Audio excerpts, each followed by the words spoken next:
guys, welcome back to my channel. Jadi guys, hari ini aku kedatangan tamu spesial, yaitu Mas Soleh atau Soleh Sang Afumado atau Afumato dalam bahasa Jepangnya. Nah, hari ini aku mau bertanya-tanya tentang gimana sih pertama kali bisa ke Jepang gitu ya, sama Soleh. Jadi sebelumnya aku mau minta tolong dulu Mas Soleh untuk memperkenalkan diri dulu ke semuanya. Halo, nama saya Ahmad Soleh Nurhoiri, biasa dipanggil dengan Soleh. Kalau di sini namanya Afu. Karena orang Jepang nggak bisa bilang Ahmad. Ahmad nggak bisa, Afu.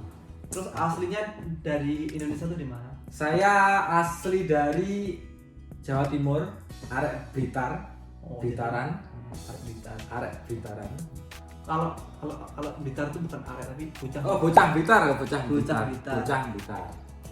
Jadi guys, Mas Soleh ini tuh satu kota sama aku, jadi temen aku gitu. Terus mumpung sekarang lagi main ke rumahku, jadi mau tanya-tanya wawancara gitu. Nah, dulu itu kok bisa milih Jepang sebagai tujuan merantau itu seperti apa? Kenapa? Apa ya? Karena di Jepang menurut saya kerjanya kok kayaknya enak sih, kerjanya kok enak, main wisata, liburan, kok kayak enak sih, mikirnya saya gitu. Jadi saya tertarik lah untuk kayak Jepang. Kayak kerja tapi kok main-main tempatnya indah. Iya, tempatnya indah. Dan jadi saya dari hati tertarik, kok saya pengen ke sana gitu loh.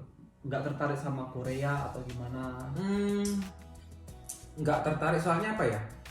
Dulu saya tahu informasinya cuma Jepang, dan saya cari informasi kok kayaknya lebih bagus, lebih gini, apa ya, kerjanya kayaknya terus sama apa ya, kayak tanggung jawabnya juga ada gitu loh, semuanya ditanggung. Dan saya berpikiran, wah kayaknya cocok sih. Nah, jadi saya berminat untuk pergi ke Jepang. Terus dulu itu kok kayak tahu cara-cara prosesnya itu kayak awal mulanya saya tahu dari Facebook. Nah, saya apa ya, ada postingan mengenai lowongan kerja magang ke Jepang dengan gaji sekian, tunjangan sekian, ada modal usaha. Nah, saya minat, akhirnya saya hubungi. Nah, berketepatan itu di Blitar juga. Oh, jadi ada kayak iklan lah di Facebook, itu ada orang posting di Facebook mengenai proses kerja ke Jepang, terus masnya menghubungi orang tersebut gitu. Nah, awalnya saya juga nggak percaya kan, kayak takutnya ada nanti penipuan lah, agak ragu lah saya, penipuan atau apa-apalah. Nah, saya awalnya nggak ragu. Terus saya hubungi, saya datang, dijelaskan, semuanya dijelaskan di situ. Nah, akhirnya saya agak percaya juga. Oh gitu. Terus nama lembaganya itu apa kalau boleh tahu? Sekalian biar orang tahu. Oh gitu. Dulu saya belajarnya di Blitar, daerah Blitar, di desa Kademangan. Di desa Kademangan itu dekatnya namanya Bukit Bunda. Nama LPK-nya itu dulu ya, kalau dulu LPK Gunma Gakau. LPK Gunma Gakau. Nama pengajarnya Ana Sensei. Oh gitu. Jadi menghubungi si Ana Sensei ini saya hubungi, dijelaskan semuanya, prosesnya semuanya dijelaskan, mulai dari swasta sama dari IAM Japan atau negeri, itu dijelaskan semuanya. Jadi guys, kalau mau pergi ke Jepang itu sebenarnya ada beberapa cara sih, tapi yang paling umum itu adalah sebagai kensuse atau magang gitu. Terus ada dua cara gitu ya. Cara yang pertama swasta sama terus Mas Soleh itu awalnya itu langsung proses gimana atau gimana? Dulu pertama saya prosesnya melewati ini, disediakan ada dua pilihan kan. Nah, saya pertama itu tertarik di swasta. Di swasta. Terus? Nah, terus kenapa kok saya tertarik ke swasta? Saya itu prosesnya menurut saya agak lebih mudah lah, maksudnya daripada yang IM. Sekali tes ini gagal, nanti ngulang dari awal. Nah, makanya saya ikut tes di swasta. Tapi ternyata saya di swasta. Di swasta saya tuh wawancara 3 kali gagal. Akhirnya sama sensei saya, sama anak sensei ini malah disuruh ke IM Japan, malah saya diarahkan ke situ. Nah, akhirnya saya disuruh ini mulai fisik, lari, semuanya matematika, saya siapkan semua. Digembleng. Itu sekitar 2 minggu sebelum tes kalau nggak salah, 2 minggu sebelum tes. Nah setelah waktu tes itu saya gagalnya di lari. Oh gitu.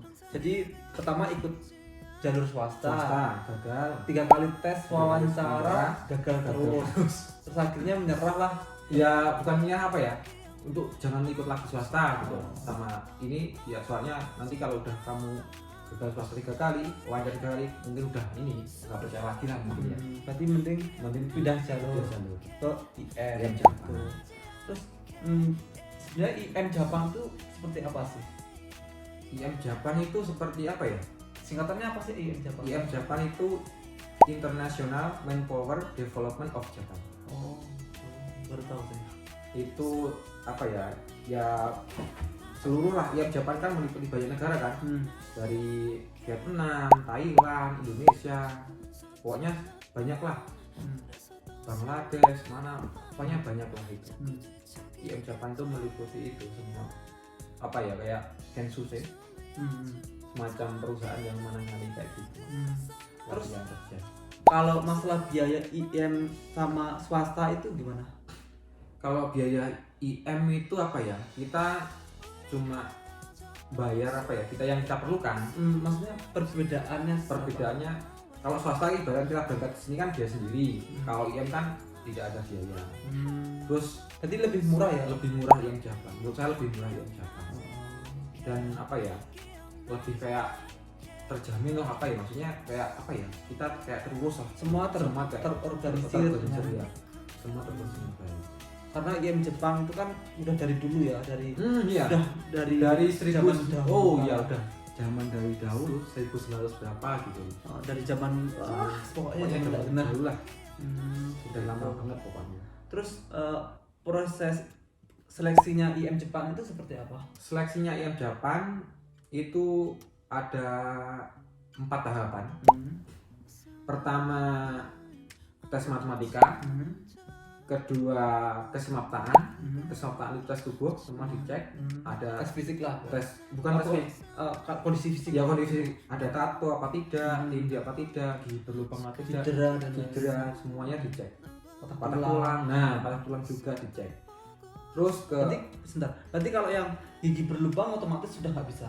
gigi berlubang bisa nanti pas sebelum masuk ke tahap 1 atau tahapnya selanjutnya, kita bisa tambal, atau kalau nggak ditambal cabut. Oh, berarti boleh, cuma mending dicabut atau ditambal. Kalau bisa dicabut ya cabut. Kalau bisa tambal ya tambal, kalau nggak bisa ya cabut. Gitu. Karena biaya perawatan gigi di Jepang itu mahal banget guys gitu. Terus asuransinya nggak ada. Asuransinya nggak ada. Ada asuransi gigi. Oh gitu. Ketiga itu tes fisik. Tes fisik. Tes fisik itu meliputi 3. Pertama lari 3 km maksimal waktu 15 menit. Terus kedua push up sebanyak 35 kali. Itu dikasih waktu apa enggak? Enggak dikasih waktu, tapi nanti ada yang apa, ngasih aba-aba, naik turun. Berarti ada yang 1, 2, bukan kita 1, 2, 3, 4, enggak seperti itu. 1 turun naik lagi, 2 turun naik lagi, 3 ada babanya nanti. Terus ketiga sit up, itu pun sama, itu 25 kali ya, itu 25 kali. Dan bergantian, nanti ada 2 orang hadapan, nanti ada 20 orang, 10 gantian. Yang hitung ini yang megangin pas waktu sit up gantian. Oh gitu. Kalau nggak salah tesnya IM itu berkelanjutan gitu. Jadi hari pertama tes matematika, kalau lolos nanti lanjut ke tes kesemaptaan, kalau lolos ke fisik gitu ya. Iya, berkelanjutan. Jadi besoknya. Kalau gagal ya udah pulang. Nah, jadi kita apa ya? Kalau kita pertama tes matematika gagal, ya otomatis kita gagal untuk nggak bisa mengikuti tes kayak kesemaptaan, nggak bisa melanjutkan selanjutnya. Tes matematika itu ada 20 soal. 20 soal itu maksimal salah 6, kalau nggak salah dulu salah 6 kalau salah. Jadi harus benar 14. Itu minimal benar 14 kita baru bisa lolos. Kalau di bawah itu kita gagal. Oh, berarti total soal 20, 20 soal, maksimal salah 6, berarti benarnya 14, baru bisa lolos ke selanjutnya. Ya, gitu. Kesemaptaan pun juga gitu. Nanti berat badan. Nah, berat badan di bawah 50 kilo kita nggak bisa itu. Maksudnya kita harus nambah berat badan. Gimana caranya kita harus Pokoknya bisa ideal. Menambah berat badan itu gimana caranya kita entah banyak minum air, makan buah atau gimana kita supaya apa ya beratnya itu nambah. Sama tinggi badan. Kalau tinggi badan itu nggak bisa ada toleransi. Kalau berat badan masih ada toleransi. Nanti kita bisa makan, bisa apa sesuatunya. Kalau tinggi badan nggak ada toleransi sama sekali. Minimal berapa? Minimal dulu 160 cm itu mentok nggak? Mentok, nggak bisa, nggak ada nggak bisa, nggak ada toleransi gitu. Kalau udah di bawah itu udah langsung gagal. Oh gitu. Jadi kalau usia maksimal pas tes itu pas hari terakhir wawancara 26. Waktu 26 itu kalau ibaratnya pas waktu wawancara ya kita masih 20, ibaratnya 27 kurang 2 hari kita masih bisa. Oh gitu. Pokoknya masih 26. Masih 26. Maksimal ya. Maksimal 26. Minimalnya enggak ada. Minimal apa ya? Kita minimal mungkin sekitar 18 ya. 18. Pokoknya lulus SMA. Lulus SMA. Minimal. Ya, minimal. Oh ya. Tadi berangkat ke Jepang itu minimalnya SMA ya? Ya minimal ijazah SMA. SMA sederajat. SMA sederajat. Kalau SMA kita harus punya sertifikat keahlian teknik. Oh kalau SMA harus punya sertifikat itu. Kalau SMK kan kita udah punya skill kan, itu kita bisa. Kalau SMA kita mencari dulu sertifikat kayak di pelatihan, kayak apa? Enggak semacam kelas, otomotif, ya terserah itu pokoknya kita harus punya sertifikat. Ya, Oh kalau jadi guys kalau SMA itu harus punya sertifikat itu, jadi harus cari dulu gitu ya. Nggak bisa nggak bisa pakai ijazah SMA tok. Nggak bisa pakai ijazah SMA nggak bisa, harus ada keahlian tekniknya juga. Itu setelah selesai lulus sampai tahap apa nanti terakhir? Kita kan matematika, semetaan, fisik, akhirnya terakhir itu wawancara. Nah, kalau wawancara itu biasanya dibagi menjadi 2 hari, 2 gelombang. Soalnya kan pesertanya juga banyak kan, yang nggak mungkin lah semua langsung jadi sehari kan, mungkin panjangnya juga capek. Nah, kita dibagi 2 gelombang. Nah nanti pas wawancara itu kita dikasih materi oleh panitia penyelenggaranya, nanti bisa dikasih materi. Nah pas waktu wawancara kita ditanyakan dari materi tersebut, diambil dari materi tersebut, ditanyakan. Nanti kalau nggak bisa ya kita gagal. Oh gitu. Nah, nanti kita pelajari dulu, baru kita tes wawancara. Misalkan tes wawancara itu gagal, kita ngulang lagi ke matematika. Ngulang dari awal. Oh pokoknya semuanya tuh ngulang dari awal. Kalau semua itu gagal satu, udah ngulang dari awal lagi. Oh gitu. Makanya harus terus berkelanjutan itu, kalau lulus semua bagus. Oh iya, kalau pengen tahu jadwal tesnya itu gimana? Jadwal tes itu kita bisa lihat di internet di pemagangan.com. Nanti di situ semua ada yang lulus tes medikal kapan, tes bahasa kapan, semuanya penyelenggaraan tes di mana, tempatnya di mana, semua ada di situ nanti. Jadi kayak jadwal semuanya ada di situ di pemagangan.com. Oh gitu. Nah, setelah kita lulus tes tersebut, terus kita ngapain? Kita menunggu tes wawancara mungkin sekitar 1 minggu atau 2 minggu setelah tes wawancara. Kita tes wawancara nggak langsung diumumkan kamu lulus, enggak langsung diumumkan. Kita nunggunya dan kita tahu informasinya dari pemagang.com kita lulus apa enggak. Kalau kita lulus, kita langsung medical check up di tempat yang telah ditentukan oleh pihak penyelenggara. Kalau saya dulu di Surabaya. Nah nanti kamu ini apa ya, ibarat kamu lulus ya, langsung diarahkan nama pesertanya siapa, tanggal sekian harus ke medical check up. Medical pun juga bisa gagal. Medical juga bisa gagal kalau kita nggak fit lah pokoknya, unfit lah pokoknya, itu bisa gagal. Oh terus itu ada remedi apa enggak? Kita mengulang lagi dari awal. Dari tes awal. Matematika dan sebagainya semua. Tapi kita harus benar-benar fit dulu. Kalau nggak fit kita percuma nanti. Oh, gitu. Jadi memastikan dulu ya. Memastikan dulu lah. Setelah medical check up kita dinyatakan fit, terus selanjutnya kita belajar di rumah dulu. Terus sampai waktu yang telah ditentukan nanti kamu lihat di semuagama.com. Hasil tes medical check up udah keluar kan. Nah setelah itu kita langsung lanjut ke tes bahasa. Tes bahasanya itu seperti apa? Kan gini, Nah, sebelum kita tes tadi kan kita belajar dulu lah sama belajar. sensei iya sama sensei LPK tadi LPK. kan. Terus kan otomatis belajarnya juga nggak sampai puiter banget kan. Terus kok ada tes bahasa itu gimana maksudnya? Ya tes bahasa kan cuma apa ya, kita tes yang dasar-dasarnya, dasar Jepang lah, dasar tes ada tes tulis hiragana, katakana, terus sama kotoba, sama ini pola kalimat. Oh jadi sederhana. Kayak nulis huruf A itu gimana? Iya, A, nulis I gimana? A, I, U, bahasa Jepangnya gimana? Terus sama kotoba kita ngisi. Oh kotoba itu bahasa Indonesia apa? Kosakata. Jadi misalkan bahasa Indonesia di bahasa Jepangin, misalkan payung bahasa Jepangnya kasa gitu, terus ditulis pakai hiragana gitu ya. Oh seperti itu. Iya. Rata-rata bisa ya. Rata-rata kan gampang. Rata-rata orang bisa, tapi ada sebagian yang gagal. Karena mungkin belum siap. Gitu.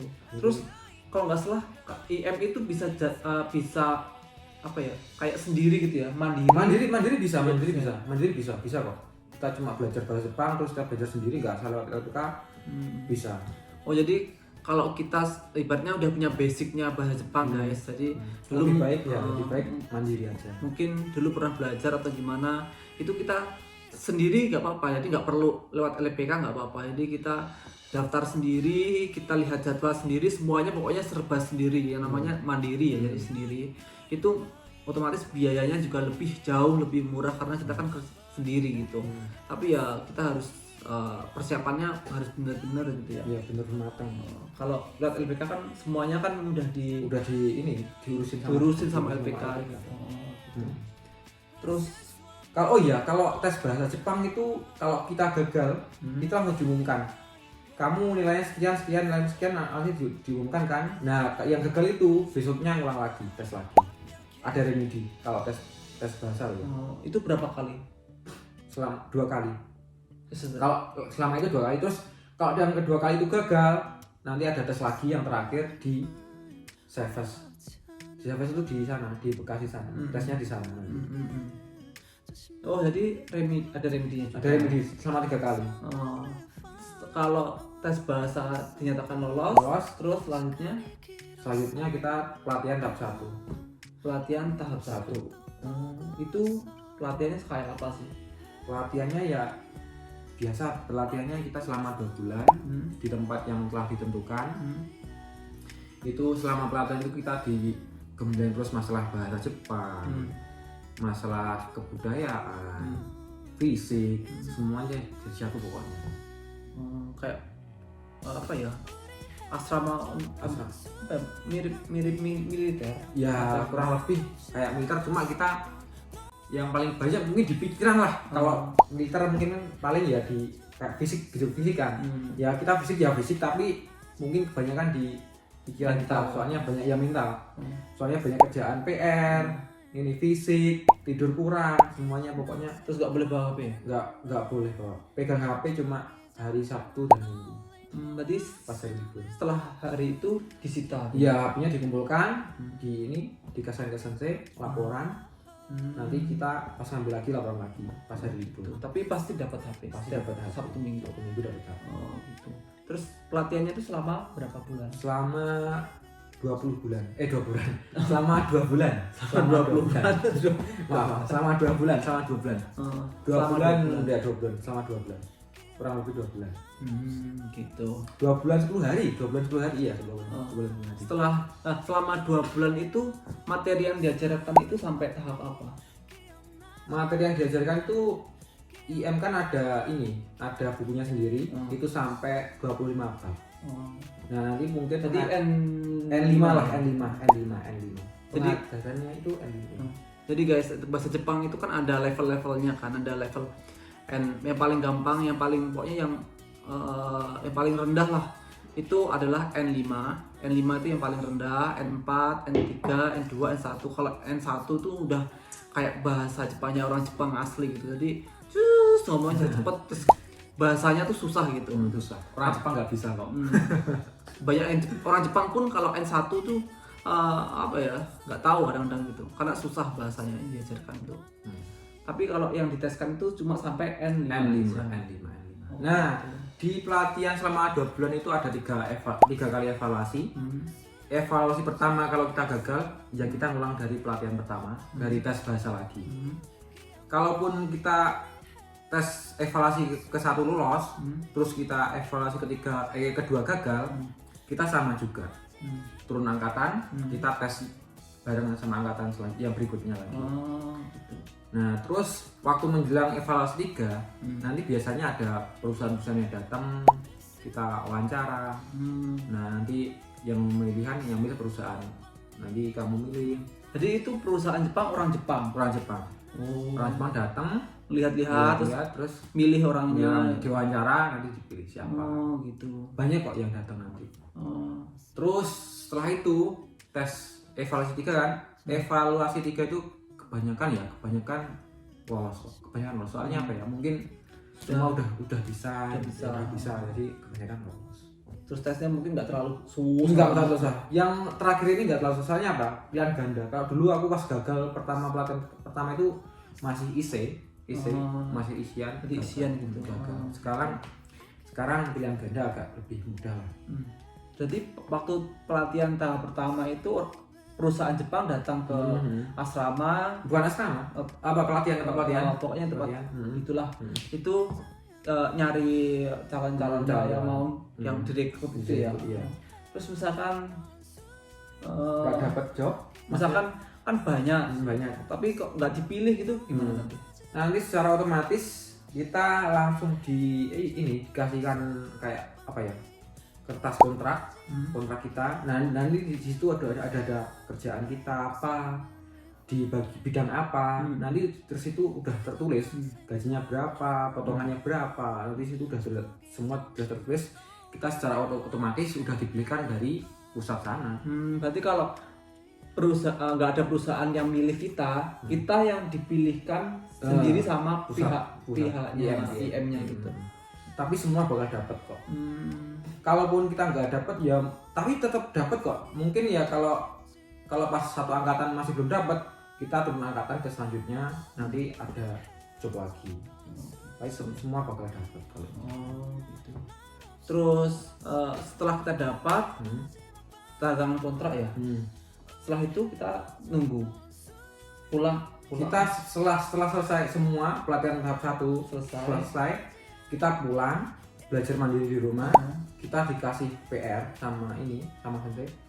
Jadi biar nggak lupa. Iya, biar nggak lupa. Kita dikasih ini buku tebelnya segini, tebel banget pokoknya, tebel banget gitu. Nah, tebel banget itu kita semua mulai dari program semuanya lah, pokoknya kotoba semua kita harus diisi semua. Itu tebelnya segini.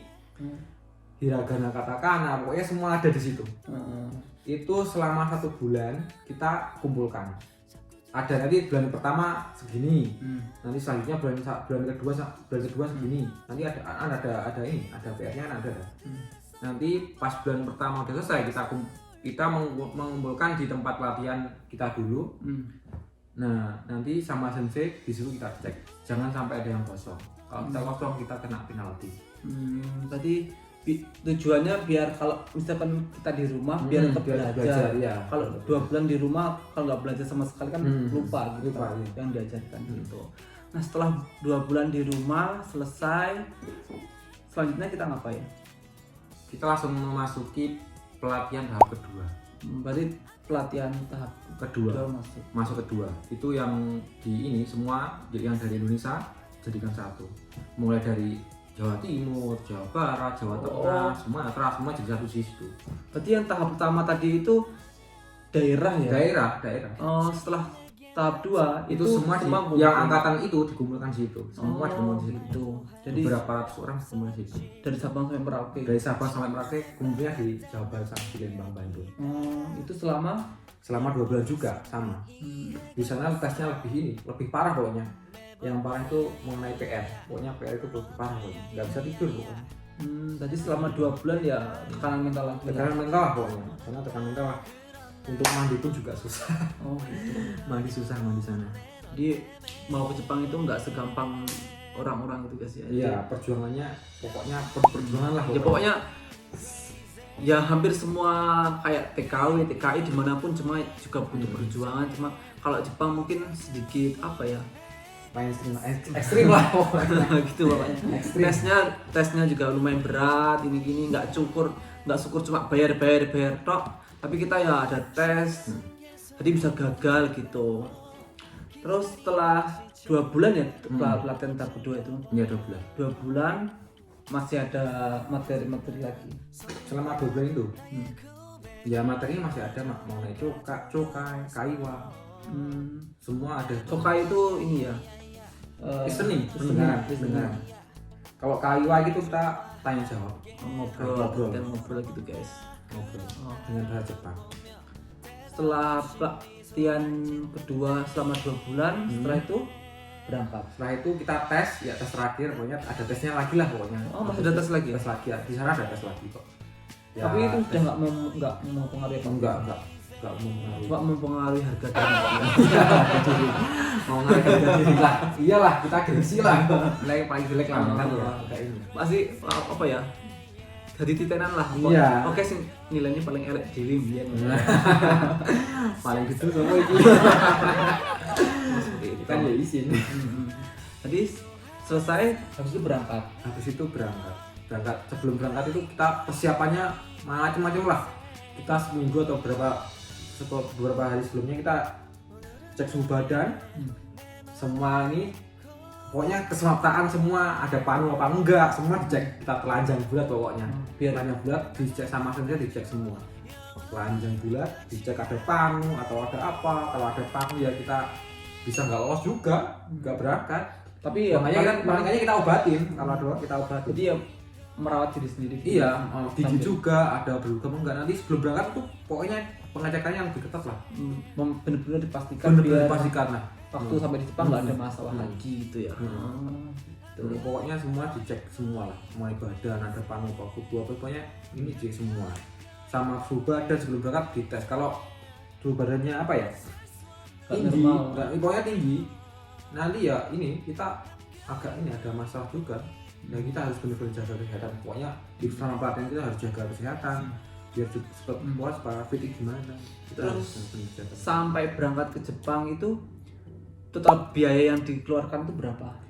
Kalau kita lancar ya, kalau ngomongnya kita lancar ya. Nggak ada gagal ya, maksudnya kita semua lancar ya.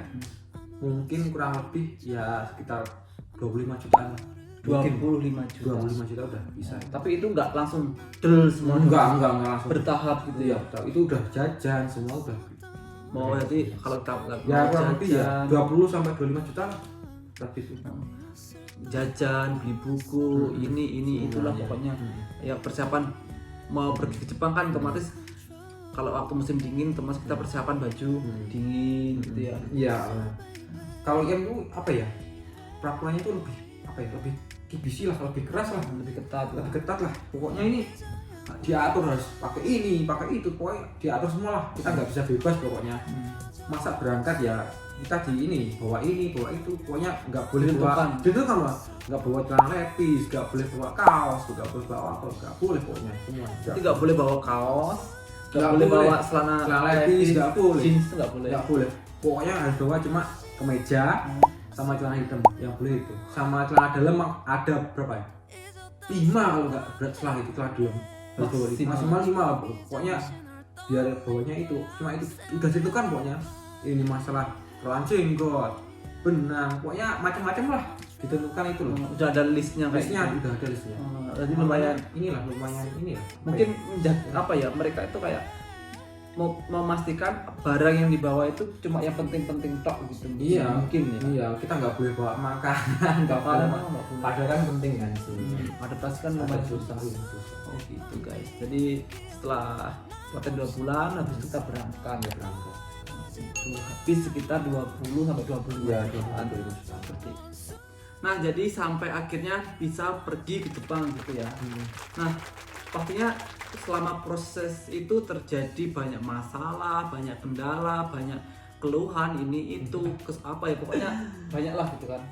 Kalau masalah banyak. Sepertinya seperti apa itu?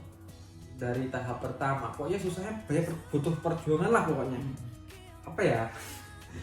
Kalau bayangin ngirim masalah ya kayak tersenyum, kayak ada agak gimana, kayak sebel lah pokoknya. Dulu itu gini. Di tahap pertama itu gembleng masalah dari sensei, kita mental, beban mental, PR semuanya. Kadang nggak mandi, capek, semua jadi satu. Kalau tahap pertama ini masih ini, ya gak enak lah waktu zaman dulu. Nah masuk zaman pelatihan kedua itu lebih parah, gila, lebih parah loh. Di pelatihan kedua, Iya, parah. di yang Jawa Barat. Parah kok. Jadi di situ yang kayaknya paling Parah pokoknya. menguji mental. Menguji mental itu.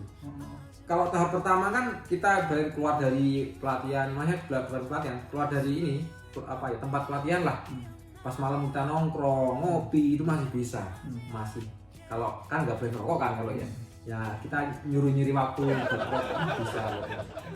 Ya gitu ya. Insya Allah. Nah, tahap pertama di pokoknya masih enak lah, masih enak, bisa keluar, bisa nongkrong ke main bisa. Tapi kalau udah tahap 2, kita kayak di penjara, kayak dalam sel lah pokoknya, nggak bisa keluar, nggak bisa kemana-mana. Nggak bisa keluar dari asrama. Nggak bisa keluar dari, bukan asrama, nggak bisa dari tempat pelatihan itu, nggak bisa. Kita Dari keluar, asramanya itulah. kita mau keluar pun susah, izin ada satpamnya udah susah. Mandi pun sana ya, air susah. Karena orangnya banyak, Saking banyaknya orang, ratusan orang, makanya air kan nggak mencukupi kan. airnya nggak cukup, jadi kadang nggak mandi juga. Nggak mandi juga, kita pakai tisu basah. Jadi Pakai tisu basah. ngelongsor banget di perjuangan ya. Ngelongsor lah pokoknya. Makan pun juga gitu, makan cepet-cepet juga, pokoknya uji mental lah di sana. Apa ya, bangun pagi, apel malam, pokoknya waduh. Terus nggak bisa telepon keluarga gimana? Teleponnya cuma hari Sabtu sama Minggu. Ya maksudnya nggak setiap hari kan? Nggak setiap hari. Pokoknya PR paling susah PR. Kadang sampai nggak tidur sampai jam 4 pagi, nggak tidur, ada sering. Sampai temanku itu matanya sangat merah gitu. Sampai ini kasihan juga. Gara-gara nggak tidur. Pokoknya perjuangan banget lah karena itu. Oke guys, jadi kalau mau pergi ke Jepang itu prosesnya seperti itu tadi udah dijelaskan sama Mas Soleh, dan prosesnya juga nggak gampang, Susah. ribet. Terus kalau gagal yang ulang dan bisa lama, bisa bertahun-tahun juga, bisa aja juga nggak berangkat gitu. Ya, Tapi itu semuanya tergantung sama diri kita. Kalau kita memang benar-benar semangat, tekad, pasti pengen berangkat ya insya Allah dikasih jalan sama yang di atas. Iya. Yang penting kita yakin, niat, usaha terus. Gitu. Jangan sampai patah semangat. Gitu. Ya udah, mengenai proses Jepang cukup sekian dan semoganya bermanfaat buat semuanya. Kalau buat teman-teman semuanya yang mau pergi ke Jepang, jadi ada referensi gitu ya, cerita langsung dari Mas Soleh gitu. Ya udah, terima kasih udah nonton video kali ini. Jangan lupa untuk klik tombol subscribe-nya, like, komen, dan share ke teman-teman kalian ya guys. Udah, mite kurete, arigatou gozaimasu. Bye bye. Bye.